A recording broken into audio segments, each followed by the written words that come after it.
Controversial influencer Andrew Tate will face no criminal charges over allegations made by multiple women who are suing him in a UK High Court civil case. 4 women have accused Tate of sexual violence in 2015. The Crown Prosecution Service said today that the legal test to bring criminal charges had not been met in that case specifically. Well, Andrew Tate joins me now to discuss this. Andrew Tate, welcome back to Uncensored.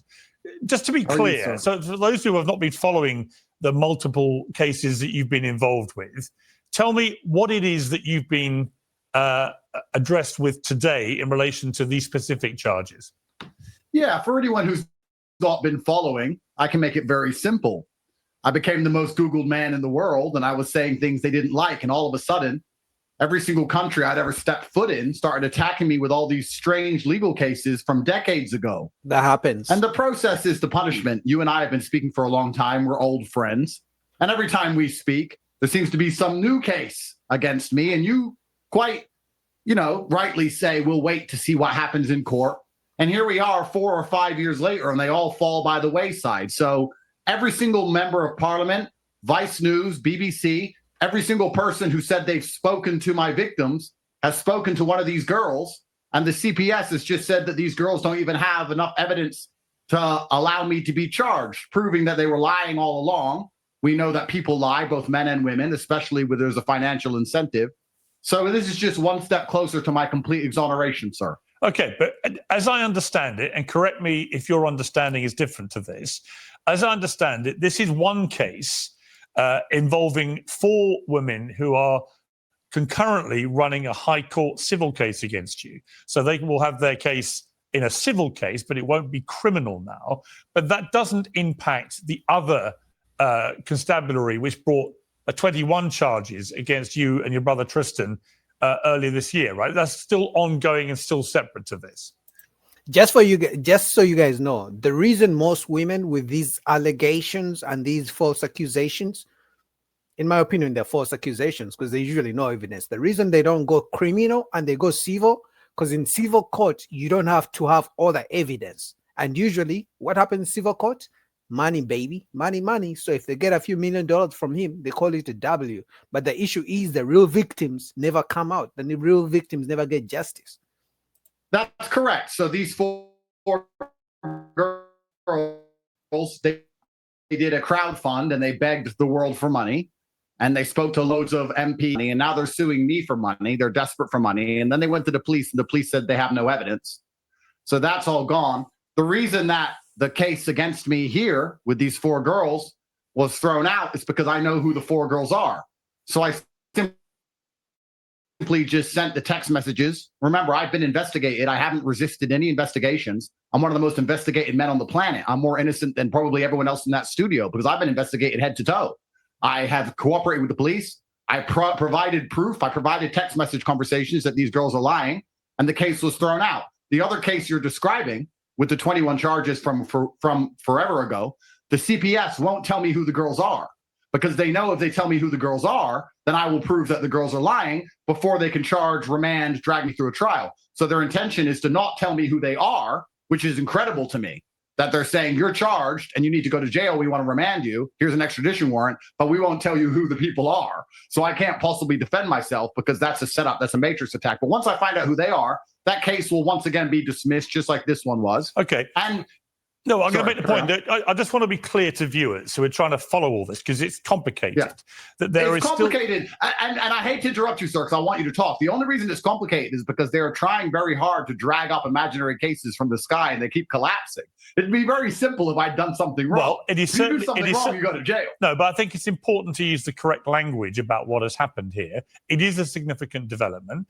Clearly, the case that was brought against you by Hertfordshire police involving these 4 women, they have said they couldn't find evidence that met the bar for a criminal prosecution against you. It doesn't mean they can't continue these 4 women to continue the civil case against you. And it has no bearing, as we sit here, on the separate case brought against you by Bedfordshire Police, which the CPS announced separately in May, where it authorised 21 charges against you and Tristan, which included 10 against you relating to 3 alleged victims, including rape, actual bodily harm, human trafficking and controlling prostitution for gain. Tristan faces 11 charges connected to one alleged victim, including rape, actual bodily harm, and human trafficking. So that is ongoing. Nothing that's happened today has any bearing on that prosecution by Bedfordshire Police. That's correct. I mean, to be honest, false allegations are the easiest way to bring a man down. Because usually, as soon as the lawsuit is brought, the whole world sees the man as guilty. So even if he's found not guilty, even if all these charges are thrown away, his reputation is going to be ruined forever. Anytime anybody mentions Andrew Tate's name, they'll always be accused of assaulting women attached to his name, whether it's true or not. Now, obviously, it comes out to be that it's not really true. Now they're going for the easy route, which is the civil, which is the money route, because they don't have evidence for a real crime. You know, because the only time they brought these charges is when he became famous. Because I think about it. Why was it before he became famous, they didn't bring these charges? They waited for him to become rich, to be outspoken, and the charges showed up. Just think about it. Let's say even if he's guilty, right? Why didn't the women bring the charges when he wasn't famous? Simply ask yourself that. It's just a simple common sense. That's correct. And the reason that's ongoing, unlike the other one from Hertfordshire Police, is because they won't tell me who these victims are. And they won't, because they know I'll get it thrown out in a week. I'll just say, well, here's the text messages proving they're lying. That's the end of the case, just like happened with the Bedfordshire one. So correct. These girls can still sue me civilly. I can sue you civilly for having a terrible shirt, sir. It doesn't mean anything. I mean, they're desperate for money. I'm a very famous, very rich, very handsome, very charismatic, very well-known, very tall, very sexy individual. And lots of people want my money, and that's fine. That's true. They're going to lose in civil case too, because they know they've done nothing wrong. And the CPS has already said I've done nothing wrong twice now. So it is what it is. It's just, you know, it's quite interesting, Pierce. If I was truly guilty of crimes, imagine how frustrating it would be to watch me for 4 years never go to jail. I mean, it's obvious to the whole world now that the process is the punishment for me, that I've never done anything wrong. Everyone knows I've done nothing wrong. The whole purpose of this is just to drag me to court, slander me in the media, make me spend money on lawyers, tie me up in litigation, restrict my movements. And that's all they're trying to do. The process itself is the punishment. They know I've done nothing wrong from the beginning. And you have sons too. And I like to believe that if your son was accused by all these different states from all around the world of all these heinous acts for 4 years, and he had to suffer jail and house arrest and lose all his money and have his name slandered, 4 years later, when all the cases started falling by the wayside, because the Los Angeles case has also fallen apart and collapsed, you yourself as a father would be standing there saying, this is incredible, this is insane, that we have an innocent man here who's just agitated. Right. As a man, and especially some of you guys are fathers and mothers. I know Mariam, she probably has kids. Your biggest fear for your sons should be false allegations. I'm telling you, because they're very easy to make up. A woman could just literally be mad because the man moved on, because the man found a new woman, and she would just say, oh my God, he assaulted me. Just by simply saying that, it could ruin his whole entire life. So I agree when he says this is a humiliation ritual. Because as a man, anytime anybody says your name and they say, oh, you're the man who assaults women, that's such a bad reputation record just by saying that. I don't know whether you're guilty or not. I follow the process. I'm a journalist. I don't look upon it as a father or someone that knows you or any of these things. To me, the fair and proper way is called due process. And my only concern with you is, have you been afforded due process? What is interesting to me is the length of time this is all taking. That doesn't seem to me to be normal. You do hear stories like it, but it seems to me out of the norm. And it's certainly significant today that the criminal prosecution against you by one of these two British police constabularies has now been dropped, leaving a civil case there. That is clearly not an irrelevant fact as you and I debate this whole scenario surrounding you. But my question with the Bedfordshire police, from a legal perspective, are they obliged to tell you who the accusers are? Well, that they should, because he's fighting them. How can you defend yourself against people you don't know? So if they're not telling him who the people are suing him are, how is he supposed to defend himself? Like, that doesn't make sense. So somebody accuses me of doing something and I don't know who they are. What if I have text messages with them? What if I have a video with them? I can't defend myself. So it's like they're buying time so that by the time he brings his evidence, he doesn't have enough time to put all his evidence together because he doesn't know who he's fighting. That's what's so interesting. So you made a fantastic point there about this taking so long. The reason it's taking so long is because these cases are imaginary and they're stretching to the very, very limits of the law to try and pin something on my name. If I had done something wrong, it wouldn't be taking so long. So it's pretty obvious to anyone with a brain now that this is all a setup from the state.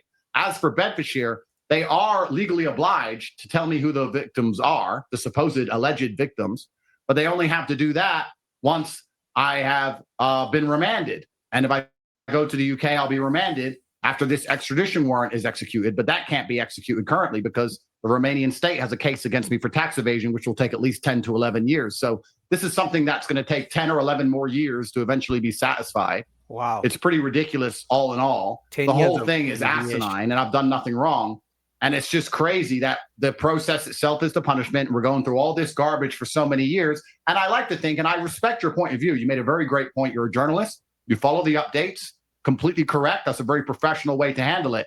But I think also we're human. And from a humanistic perspective, anybody with a functioning mind can look at what's happened to me across these last 4 years and come to the conclusion they were out to get me. They don't have much. They're desperate to try and pin something on me, and they can't seem to make it stick. And that's why it's taking so long. Nothing's really happening. A lot of these cases are falling by the wayside. If I was truly guilty of anything, considering how much they don't like me, I think we both agree I'd be in jail. That's true. Because guys, think about the Diddy case. Diddy, P. Diddy, did you guys see how quick it went? Because they claimed they had, even him, he was found not guilty for the big, the big cases, right? But do you see how quickly the Diddy case came after Andrew Tate's cases? But Diddy went to court. He's still in jail. They went through the trial so quick, so fast, and then it ended, right? But do you see how Diddy's case went so fast? Because they supposedly they had, Cassie, the victim, and all these other victims who came in to speak against Diddy. But then for Andrew Tate, it's taking all these years, and they have all this evidence, and it's taking all these years. Like, that is just common sense. Like I said, guys, I'm not for him or against him. I'm just against men being humiliated and their lives ruined because of false allegations. But just use some common sense. If Diddy, it went so quick and it came after Andrew Tate, because Andrew Tate's issues came like 3 years ago, 4 years ago. Diddy just came like a year ago, and they went through the trial so quick.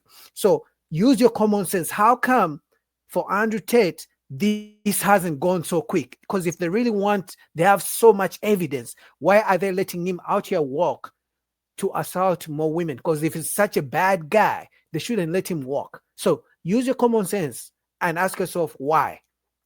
I gave you the example of Diddy to just paint you a picture that clearly any person with common sense can see this is just, to me, it's not real. The case that you mentioned in Romania, which has to be resolved in totality before you can be extradited back to the UK to face these charges from Bedfordshire police.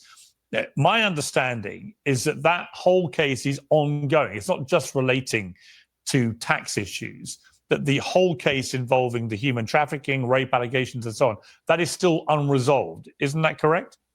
Yeah. So what happened there is in December of last year, the entire case under the Biden admin was thrown back to prosecutors for irregular evidence, basically corruption.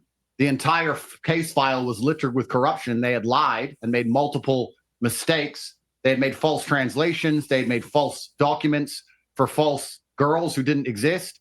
They lied from head to toe. It's the kind of thing that a prosecutor would go to jail for in a serious country. But of course, we're in Romania.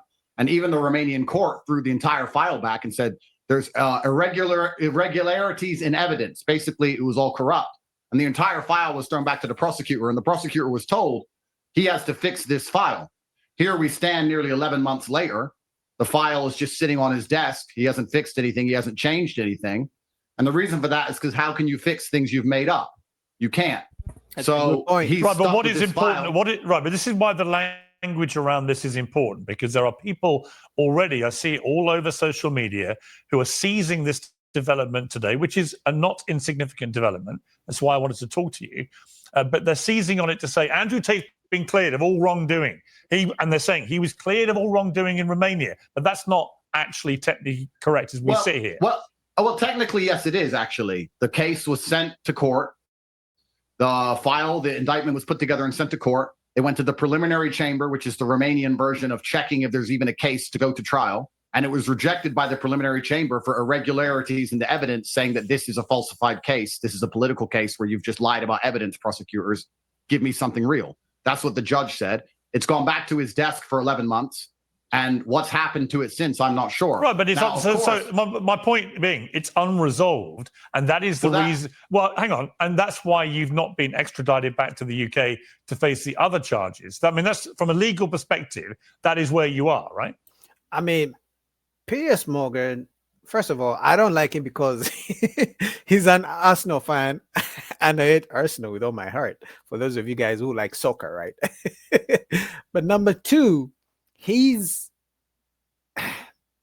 I can't wait to see what he says when all the charges, all these bullshit lawsuits are thrown out against Andrew Tate, and he walks like a real free man, because then he's going to have to eat his words. But I mean, I get it. As a journalist, he's trying to, you have to be on the opposing end, but at the end of the day, for me, it's like, man, you cannot be famous out here and have a loud voice, because they're going to come for you. Anyway, that's that.